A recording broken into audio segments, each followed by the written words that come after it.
بظاہر ناز تو یہود کو ہے، لیکن یہ بات یاد رکھیں کہ قرآن عزیز میں کوئی آیت کسی خاص مقصد یا کسی خاص فرد یا قوم کے لیے اترے تو اس کا مطلب یہ نہیں کہ وہ وہیں سے ختم ہو جاتی ہے،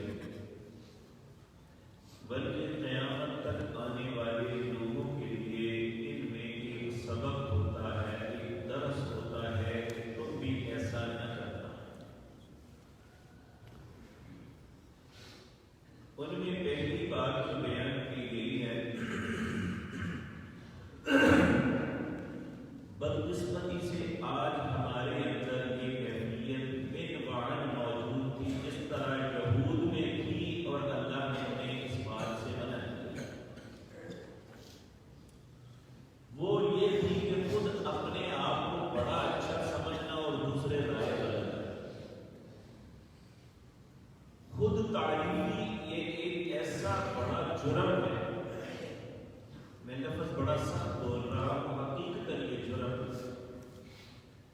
کہ جو انسان کو نیکی کی طرف آنے بھی نہیں دیتا اور یہ بذوق میں خود اپنے اندر یہ سمجھتا ہے کہ مجھ جیسا کوئی نہیں، چاہے وہ علم ہو، وہ مال ہو، وہ نیکی تقویٰ طہارت ہو، یہود کے ذہن میں یہ کہ ہم کچھ بھی کریں ہم جیسے پاکیزہ لوگ کوئی نہیں۔ اور اگر انہیں کوئی ان کے گناہوں کو یاد دلاتا تو پھر کہتے ہیں جو ہمارے بچے فوت ہو جاتے ہیں بچپن میں، ان کے ذمہ کوئی گناہ نہیں، ان کی شفاعت کی وجہ سے ہمیں معافی ہو جائے گی۔ اسی خود فریبی کی وجہ سے ہی یہ بات کہتے تھے، وَقَالُوا لَن تَمَسَّنَا النَّارُ إِلَّا أَيَّامًا مَّعْدُودَاتٍ، ہرگز ہمیں آگ نہیں چھوئے گی مگر چند دن، جنت تو ہمارے لیے ہی ہے۔ اور یہ کچھ ہم بھی کہتے ہیں کہ ہم نے جنت میں نہیں جانا تو کس نے جانا؟ اس میں کوئی شک نہیں کہ ایمان والا جائے گا، لیکن اس کے ساتھ ساتھ نیک اعمال کا بھی تذکرہ ہے۔ صرف ایمان نہیں، نیک عمل بھی ہوگا تو تب انسان جنت میں جا سکے گا۔ دوسری بات ائمہ مفسرین نے یہ لکھی ہے کہ انسان دوسرے کے سامنے اس کی تعریف نہ کرے۔ نبی کریم صلی اللہ علیہ وسلم نے فرمایا جو شخص کسی کے منہ پہ اس کی تعریف کرتا ہے اسے چاہیے کہ اس کے منہ میں مٹی ڈال دے۔ بلکہ ایک دفعہ آپ نے دیکھا کہ ایک بندہ بڑی چاپلوسی کر رہا تھا، اس کے سامنے تعریف کر رہا تھا، آپ نے فرمایا کہ تو نے اپنے بھائی کی گردن کاٹ دی۔ اور آج ہم کسی سے مفاد لینا ہو یا معاملے ہو تو ہم بیٹھ کے زمین و آسمان کے علاوے ملا لیتے ہیں، حالانکہ وہ سرے سے ہوتا ہی نہیں۔ تو یہ باتیں ایسی ہیں جس سے ہم گناہ نہیں سمجھتے بلکہ ہم اسے ڈپلومیسی کہتے ہیں، حالانکہ اللہ کی نظر میں یہ بہت بری بات ہے۔ اللہ فرماتے ہیں الم ترا، کیا دیکھا ہے آپ نے، الی الذین، ان لوگوں کی طرف یزکون انفسہم، جو اپنی پاکیزگی بیان کرتے ہیں، بڑے اچھے ہیں، بل اللہ یزکی من یشاء، حالانکہ اللہ جس کو چاہتا ہے اسے پاک کرتا ہے۔ اگر کوئی شخص گناہوں سے بچتا ہے، خباثتوں سے بچتا ہے، آزمائشوں سے بچتا ہے، تو اپنا کمال نہ سمجھے کہ اللہ کی مہربانی ہے۔ اگر عزت دی ہے تو اللہ نے دی ہے، ہمارا اپنا کمال نہیں ہے۔ اگر خاندان کے اندر، معاشرے کے اندر تھوڑی سی وجاہت ملی ہے تو اللہ کی مہربانی سے۔ ہم دیکھیں سورۃ بقرہ کی آیت ہم 30 کے بارے میں پڑھ کے آئے، اللہم مالک الملک تؤتی الملک من تشاء وتنزع الملک ممن تشاء وتعز من تشاء وتذل من تشاء۔ اللہ ساری بادشاہت ہے، جس کو چاہتا ہے ملک دے دیتا ہے، جس سے چاہتا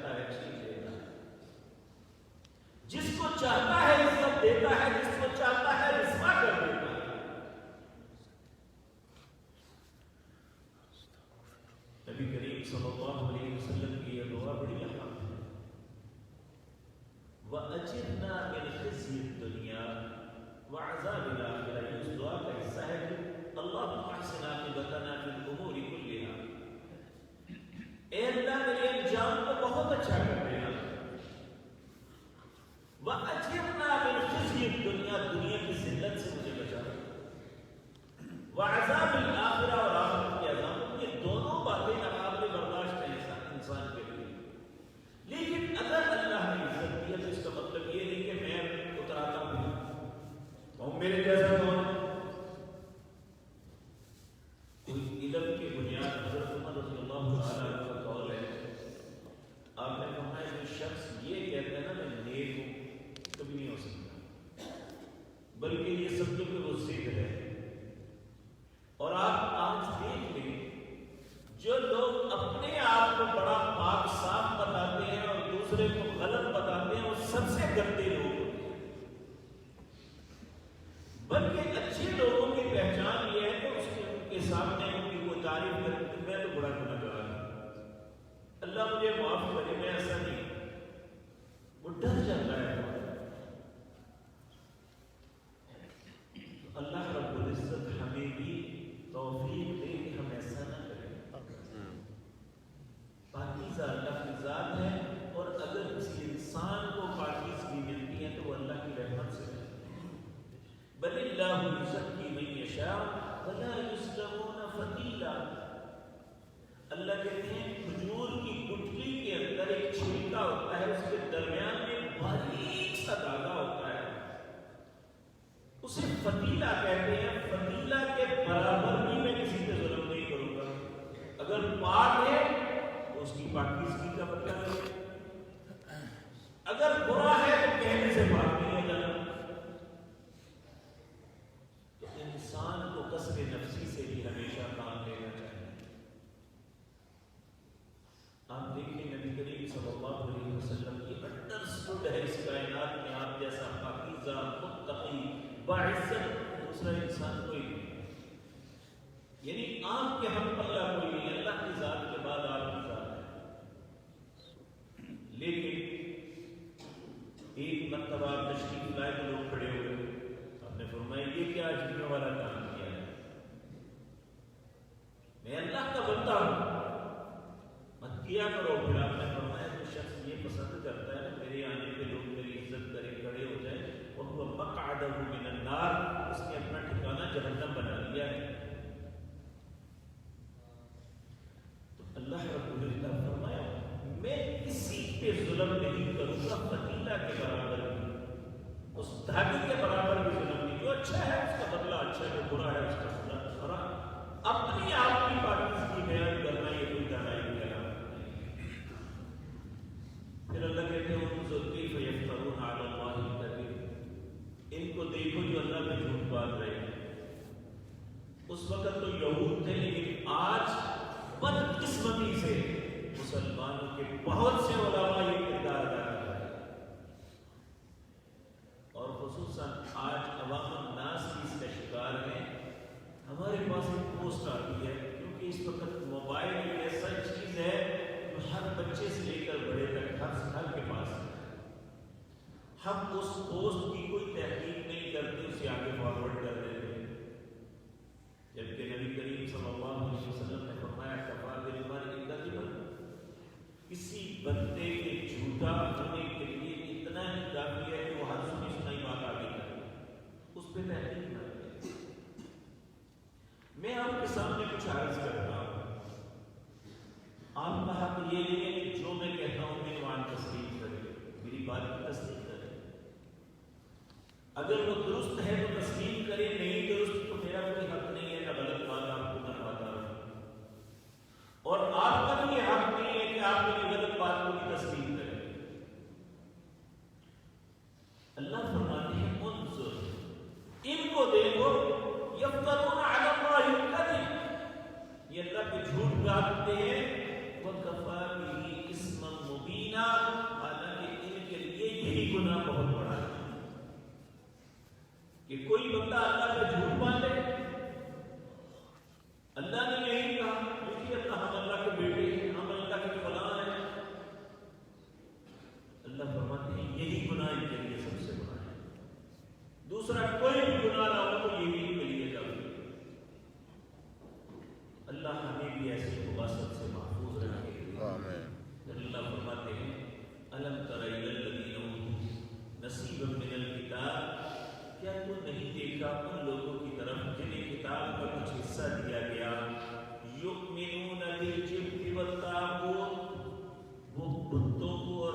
اتنا مسلم اور کافر چلے ہیں، تو یہ تو اللہ کہتے ہیں یہودیوں کا عمل ہے۔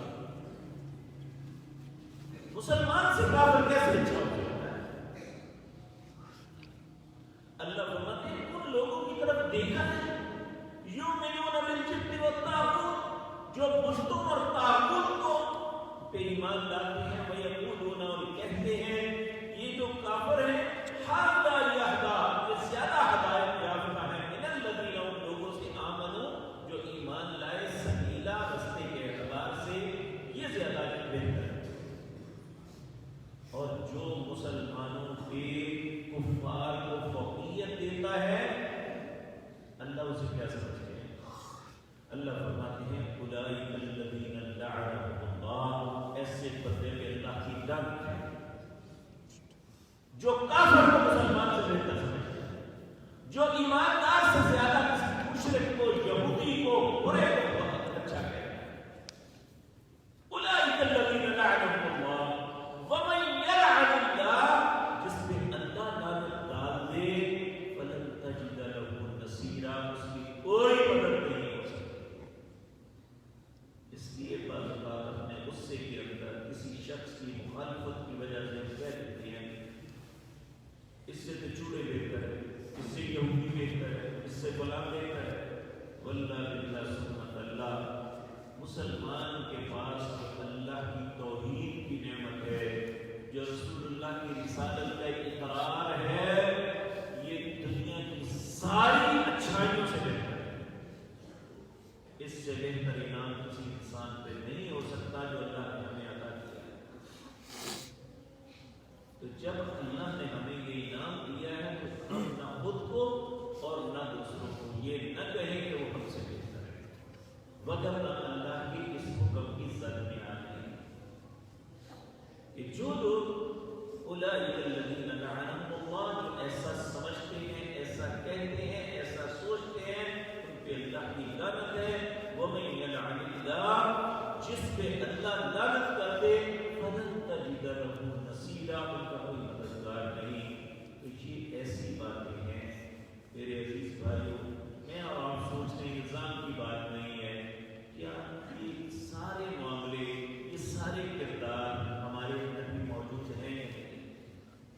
خود تعلیم، سیاستدانوں کو دیکھ لو، علماء کو دیکھ لو، صالحین، کسی کو بھی دیکھ لو، کوئی اپنی نیکی کا رخ جما رہا ہے، کوئی اپنے مال کا رخ جما رہا ہے۔ یہ حکومتی اہلکار، یہ ہمارے سیاست